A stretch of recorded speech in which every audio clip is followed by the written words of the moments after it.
I only met him actually when I invited him to a conference that I organized at McGill in, I believe it was 2013. And the proceedings of that went into a book that I edited called Reconfigurations of Philosophy of Religion, A Possible Future. Well, that's when I first met him, but I've always been reading his work from the time of the Nietzsche text, because he was one of the first guys whose ideas resonated with my own programmatic interests. But he was voicing it in his own way. And of course, when you're in the midst of formalizing a research program, you're not quite sure how to contextualize and situate everyone. So you write papers in order to figure things out, right? So, which is now being published by the State University of New York Press. Anyway, this is all to say that when I came across Roberts's work on Nietzsche, which is something that I always felt as I read Nietzsche, I could never figure out why people felt that Nietzsche was an enemy of religion or things like this. And, you know, thinking about this now, I don't know, it overlaps with this whole sense that Roberts, well, and I too, kind of always felt that theology or normative thinking or metaphysical thinking had this self-critical element that was being glossed over by an entire generation of scholarship. He kind of calls out the attitude of new materialists with regard to normative reflection based on a lot of bad faith with regard to phenomenology.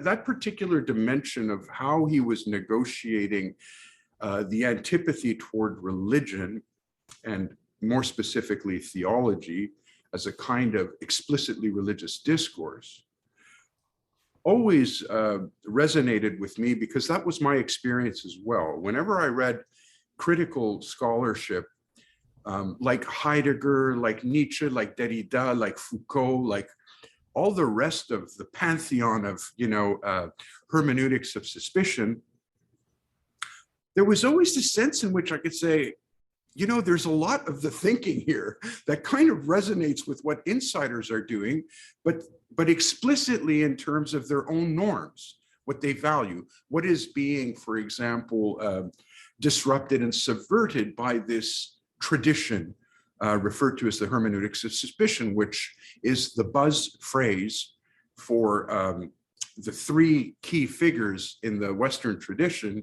who are seen as the irreligious critics of religion, you know, Freud, Marx, and Nietzsche. You know, those three are typically classified as hermeneutics of suspicion. They advocate a hermeneutics of suspicion. And what happens with, you know, that kind of bad faith relationship with phenomenology and this other culture that we've been seeing evolving that goes back to Feuerbach, Marx, and the rest of them, is this kind of idea of criticism as something that has to advocate a form of normativity which cannot be equated with the normativity of religion. It's a kind of self-protective maneuver on the part of the new materialists who are trying to advocate what they consider to be a legitimate form of analysis in religious studies. And we've seen it from Siegel to Wiebe, looking at specific, you know, methodological issues that finally boil down to a kind of ideological rift between, you know, individuals on the one hand, like phenomenologists who are trying to probe the normative dimension of religion and negotiate it explicitly, and these individuals who only want to see that kind of phenomena as data. It's something that is properly basic to any kind of critical orientation with regard to a subject matter. And here I'm thinking of critique in a positive light, right? Not just simply leveling every kind of affirmation, but critique is that kind of form of thinking that we've inherited from the Enlightenment. You know, one of the things that I mentioned with regard to the Cadet piece that I found was very important for us was where he was talking on page 277 of that wonderful article that I gave you to read on post-structuralism and the study of religion. where he corrects this understanding that so-called post-structuralist thinking is anti-epistemological, it's relativistic, it has nothing really to contribute of value epistemologically because it's trashed the whole endeavor. And he makes this really, really important comment here on page 277, where he says, I maintain that post-structuralism to some extent develops the critique of the Enlightenment, even in its suspicion of such thinking, right? Like I just said, the stage 4 analysis is the kind of disruption of anything that smacks of epistemological foundations, right? That's why it's often referred to as well as post-foundationalist, the kind of thinking that we've inherited from Descartes and Kant. All right, so develops the critique of enlightenment by extending the critical platform of knowledge, the values of the Enlightenment, which poured itself into the formulation of epistemologies and philosophies that were foundationalist in orientation. So this particular post-structuralist thing extends that critical platform to the problem of representation. This is a clear example of what I mean, the shift from stage 2 and stage 3 understandings, which we've inherited from the Enlightenment, to stage 4, the ideology critique. The problem of representation is a fantastic way of describing the whole preoccupation of stage 4 analysis of religion, social, scientific, and humanistic, as preoccupied with the questions of self-formation, okay, self-formation vis-a-vis issues of gender, race, power, and things of that nature. So this is hugely important because this development of the post-structuralists is the opposite side of the same coin, developing the norms of the Enlightenment, but in a ideological, self-conscious way. That's for me, like, really important. To imagine that from stage 2 to stage 3, the norms that we get from the Enlightenment, open inquiry, argumentation, critique, and so on and so forth, the importance of all that is now extended to another platform, the problem of representation, how issues of power and gender pour into a critique of those values that we've inherited from the Enlightenment. Now, that's this utterly important development that happened with Marx, developed into the post-structuralist phenomenon, and in our study, into the work of people like McCutcheon, Siegel, Wiebe, and others. Okay. That's the basic assumption as they critique the normative structures of religion. The normative structure of religious studies, theological, philosophical, metaphysical, and whatnot.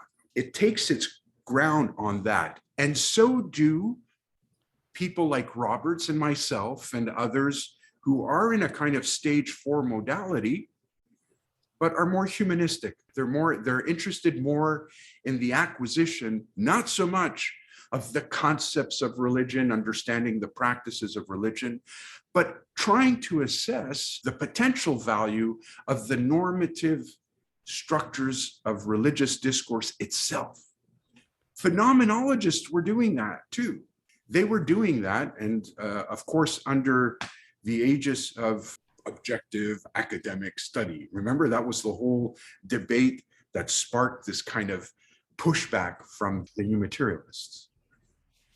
You're not academic, you're theological. See, that's a bad thing, right? You're theological, you're not doing it properly.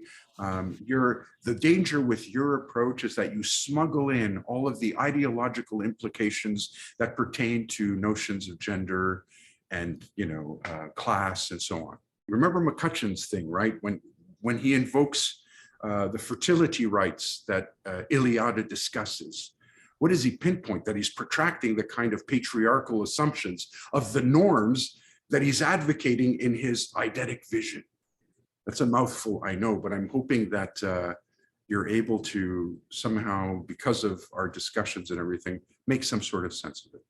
McCutcheon's problem is saying that phenomenology as a self-authorizing discourse, as a discourse that is trying to protect the gesture of religion, has no place as an academic discourse because it has an ideological blind spot and is trying to universalize and do all those terrible things that we've inherited from the Enlightenment. Okay. And Roberts, in that first piece, I'm hoping you gathered, was precisely a critique of that blind spot itself, namely the kind occupied by Scharf and McCutcheon, Siegel, and Wiebe with regard to what critical analysis entails. Does that kind of make sense? So what does he say? He calls what the new materialists are doing new protectionism, right? An alternative form of self-protection and self-authorization. So in that first piece, what he's doing is, with regard to that new protectionism, what is also happening is a caricaturizing of theological discourse or philosophical discourse. That was one of the wonderful things I saw in the interview that he was playing up, specifically in terms of the nature of self-critical discourse in theology itself, in philosophy itself. These people aren't just like, you know, trying to find a comfort zone to be able to advocate their norms. It exists, for sure. It happens. People do that. But what he's saying is it doesn't exclusively happen. It's not inherent to the discourse itself, because we're talking about individuals who have these ideas of how these norms are supposed to be advocated, either in terms of, you know, incredulity toward extraneous systems that don't agree with them, or downright, at least if you're looking at it from the other side of the camp, a downright exclusion of that kind of discourse as inherently incredulous. The stage 4 modality, at least of the ones that we've been looking at in the social scientific strain, have this inherent bias about how scholars of religion, or what scholars of religion can learn from religious discourses themselves, right? It closes the door to that, because the only kind of relationship we should have to that is as, you know, spectators of what's going on. We just spectate, man. We got this neutral, or at least let's call it ideologically self-critical perspective, which wants to properly understand ideologies out there. It's like an incipient form of pejorative understanding of ideology. It's like, yes, we're all ideological, but our ideology is better because it doesn't make those mistakes. And then, of course, Roberts is going to ask, well, what mistakes are we talking about here? Yeah, of course, we're not talking about the incredulous affirmations of people who only see the other as an enemy and therefore, exclude them. There exists that in religious discourse, but he's saying there's another side to the discourse that is highly self-critical, as self-critical as this kind of new protectionism, but with regard to the explicit negotiation of religious norms.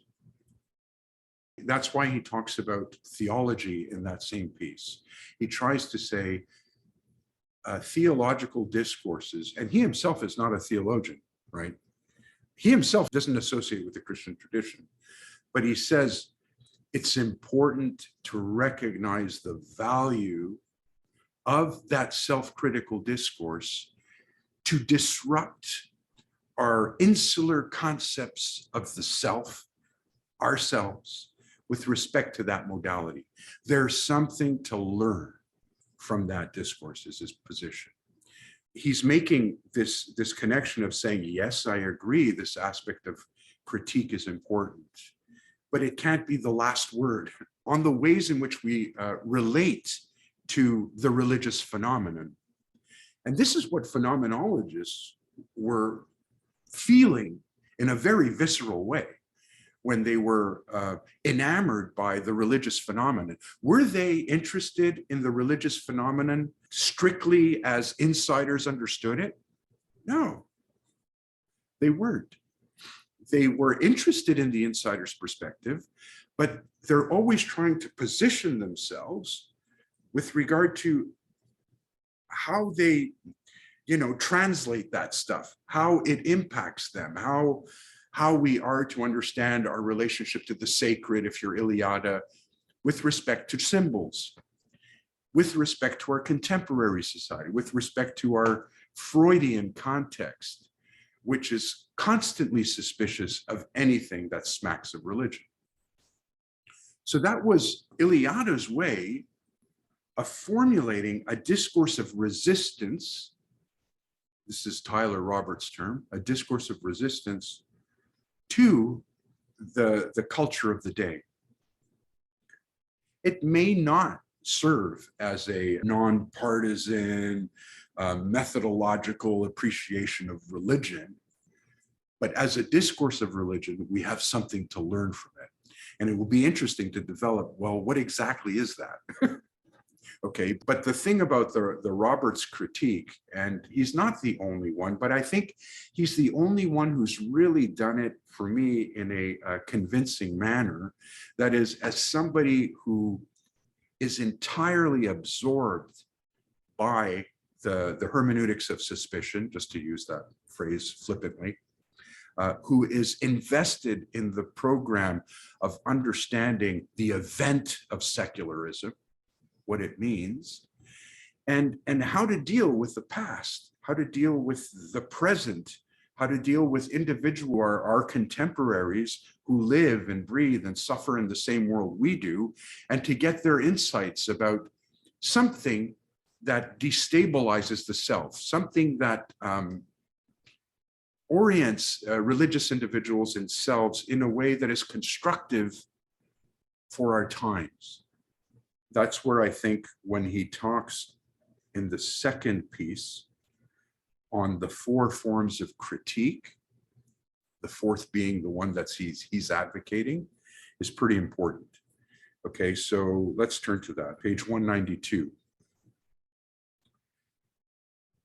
So he distinguishes notions of criticism and the critical. He goes, first, critical thinking is reflexively analytic. Now, I want you to think in terms of now, stage 3, stage 4, epistemological normativity, the kinds of things that we've inherited from that time. Open inquiry, argumentation, objectivity, whatever you want to call it. Second, he says critical thinking is critique in the Kantian sense of the term when it identifies the conditions of possibility and the limits of particular concepts and experiences. Basically, looking at it again, not from the point of view of what we can learn from the insider about reality, but to understand what the conditions of possibility are for insiders who make those kinds of claims. What is the limit of what they're talking about? And if we can't talk about what's past that limit, we shouldn't. This is another inheritance from the Enlightenment, which is basically, if you don't know what is ultimately concerning you, it's best to keep your mouth shut about that reality, because you have nothing really to contribute to knowledge of that reality. So any kind of knowledge about that reality has to be seen, like a spectator. You're observing what people think they believe about things, So that's one aspect or side of critique as well. Third, there is critique as a demystifying procedure. And this is more like the hermeneutics of suspicion. It kind of overlaps with what I just said about the outsider, looking at how the insider might be assessed. That part of the work there. So he says Marx, originating with Marx and developing in many directions since, that employs historical, psychological, sociological, linguistic methods to expose the workings of desire and power in the construction of concepts, values, and social relations. Stage 4, baby, that's what it is. The problems of representation. Okay, and then he pauses to develop that a little bit more in terms of this whole development that these three kinds of critique that pool into and evolve into the kinds of religious studies represented by McCutcheon, Scharf, Siegel, and Wiebe, basically saying that religion is our data. It doesn't talk back. And the fourth kind basically develops his entire project. This brings me to the fourth kind, he says on the bottom of page 193, of intellectual operation that we associate with the critical. Okay, and this is absolutely crucial because I believe that the program that I'm advocating methodologically functions on a very similar plane. But Tyler takes it in one direction and I take it in the other. He goes, I will use the term criticism to refer to critical thinking directed to the appreciation of cultural phenomena, or more general, to the synthetic and constructive work of evaluation that makes judgments, negative and positive, about what? Our aesthetic, moral, political, and religious commitments and values today. So this fourth kind of critical questioning is one that grounds itself on the three other kinds of critique. Namely, you have to pass through that understanding in order to really appreciate now what the fourth sense is of looking at what the philosopher that has helped me in the development of my own approach, his name is Bernard Lonergan. He talks about it in terms of a specialization in the study of, well, for him, theology, but I say religion, called foundations.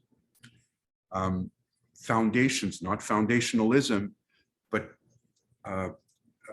inner foundations, or our sense of how our interaction with whatever our objects of analysis are impact and inform our viewpoints as well.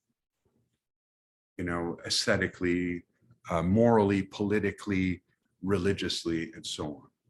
Okay, religiously, all of these terms being used here as kind of generic terms to flag a normative preoccupation. A normative preoccupation with what? The construction of the self. You and me. You and me engaging our data.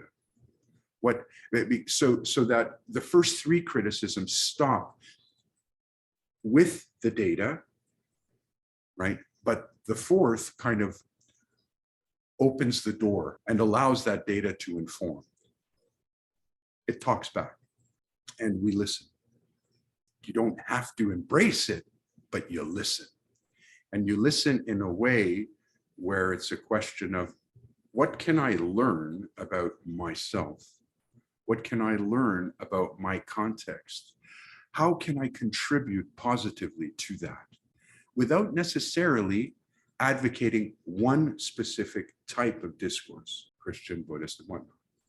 What he's trying to do is open a door for a kind of proactive relationality between the subject and the object, the informed individual, the educated individual, who's not going to take a position of looming over his or her data and pronouncing on it. This is Roberts' indictment against a humanities that mimics the social sciences too much, that won't allow the data to speak back. We empathize, we sympathize, but there's no intentional construction taking place in terms of how we come to see religion, what we understand by religion, how we can formalize to ourselves what this means. So I think that's absolutely valuable. In terms of the scholar of religion, I'm not talking about a religious person. I'm not talking about somebody outside the institution. I'm talking about an academic here. I'm talking about somebody who explicitly engages in the academic discourse surrounding life. What is the academic's contribution to that? And can, in the context of religion, can religion contribute anything to it? Can explicit religious conceptual limit setters, notions like sunyata, moksha, God, and stuff of that nature is kind of explicit negotiation of those terms, what they have to say about us as human beings, as embodied individuals who also have to deal with the problems, limits of life. We kind of have to get over our hang-ups about the positionality of the scholar with respect to their data. To see, like, to what extent, to what degree do we allow our data to form our own thoughts, not about the data, but about ourselves as responsible citizens, if you want to put it in those terms.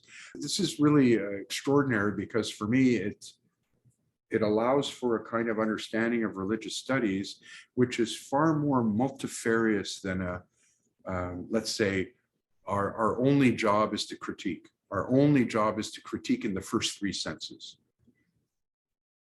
That's part of it. But the problem with it being a part is that it develops into the kind of universalistic sentiments. And then you make it a culturally relevant thing that the entire Western tradition is shit through and through. You got to always constantly look for the bad stuff, because Western consciousness is hardwired this way. So anything that smacks of the kind of Western discourse, the only usefulness for us in it is to see how we should take a distance from it more and more and more, right? And so that positions you a certain way with regard to your data. It does. When I was being educated in the 80s surrounding what the posture of an academic objective study of religion should entail, was basically you were muffled to say anything of a kind of personal nature, of something that expressed any kind of empathy toward religion or the religious inclination or thing. That's called mystification. You saw that in this piece, right? Reverence. Reverence as playing up, what did he call it? What was the term? Page 204. He's talking about William Desmond, tells us is the fundamental religious attitude or disposition. It is a kind of openness or porosity of being. Openness, right? Where there's all kinds of different voices pouring into one another, formulating a position. Cultivated and enacted most directly in forms of prayer, meditation, and contemplation. A receptiveness, and I think he runs with this term here, a receptiveness or attunement to the givenness of being. To the givenness of being. And then he later goes on to discusses it as a kind of disposition that acknowledges mystery without being mystification. He's trying to give content to this kind of disposition that is inherent in religious discourse. He's saying it's that bit, it's that potential of religious discourse that the new materialism is closed off to and caricaturizes as self-authorizing. That's all it does, right? It's fetishizing, you know, the other and so on and so forth. He offers this now, this contrarian, this disruptive discourse of resistance, which has an extraordinary amount of potential in the study of religion. And then, of course, he gives the specific example of Rowan Williams, right? I think this is important to also talk about.